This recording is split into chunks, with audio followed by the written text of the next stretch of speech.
we're having a special service, not this Sunday, but a week on Sunday, on the 8th of March, where Ian White, who is a lay worker, lay officer in our Methodist district, is coming to lead the worship here. And it's going to be also including a display, hopefully, of photographs of the past and people and all kinds of things like that for people to come and look at and go, oh, do you remember when? And all these kinds of things that people do when they get nice and nostalgic about their past and celebrate it. People love nostalgia, don't they, David? They And do. I'm here actually in the church. It's absolutely beautiful. What takes my breath away is the stained glass windows and the details. Take us back to how it all began here in Halton. It goes back to the very, very early years of the 19th century when some lay preachers came over from Frodsham and preached in the open air across the road from what used to be the post office and now is a little general store.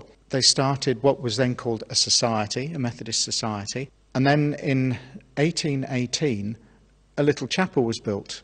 That was opposite said store, and it's now converted into a cottage because it became too small. People there grew and grew, the Methodist church became bigger and bigger.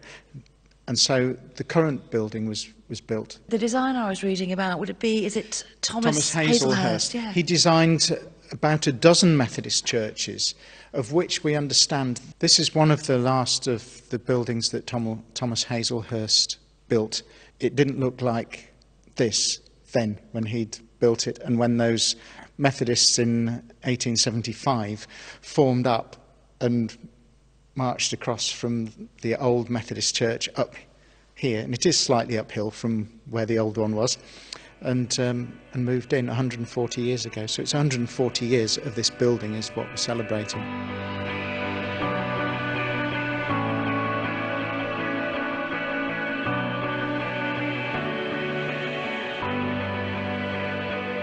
Right, Helen, we're now standing in front of the communion area in the church, which is very new in terms of 140 years, because, as I've said, it didn't look like this when Thomas Hazelhurst built it, because it would have been differently. For those listening, we are sideways on in the building. So when it was originally built, it was, as a church, longer than it was broad. And you think that it would be positioned where you're looking up at that lovely stained glass window? You'd be looking forward with the organ to one side and looking up at this lovely stained glass window that's got all these vibrant colours in it, blues and reds and greens and yellows and things. But in 1974, it was switched round. So that stained glass window is to the side. The organ is now at the back supporting the singing. And we are now in a worship space that is broader than it's long, and it is slightly curved as well, so there is the sense now of the family gathered round the table where communion, the ritual meal, is central to Christian worship. There's the sense that we are gathered round this table, so it's quite nice. And it also means that nobody is that far away from what's going on at the front. It's a great idea. As you can see, we're only 3 rows deep of chairs. Yeah. How many is in the community? Our membership is in the mid to top 40s, somewhere around 46, 47, something like that. So modern day Trinity then, what types of things do you get up to with the community? I can see through the glass there. Is that a Weight Watchers? Slimming World, get it right, Helen. Yes. It's Slimming World come and meet here. But what else happens here? There's a male voice choir that meets and rehearses twice a week.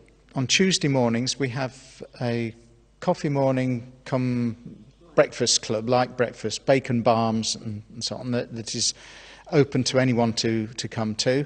And on the last Friday of the month we run a lunch that we call it Cameo, but that stands for things. It's to come and meet each other, and that's for people.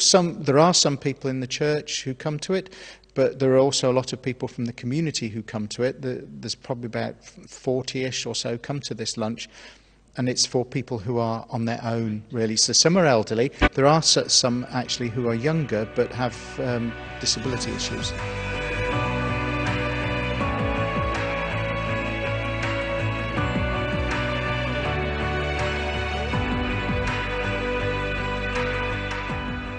about growing numbers in your congregation? Are you concerned about your future? We'd like to see some younger people coming, but we have been growing over the last 2 or 3 years in terms of numbers. I said earlier that we're in the 40s now. At one point it would be down somewhere in the mid-20s, not all that long ago. And it is about celebrating, and it is next Sunday, the 8th of March. Who would like to see back at the service at 11:15?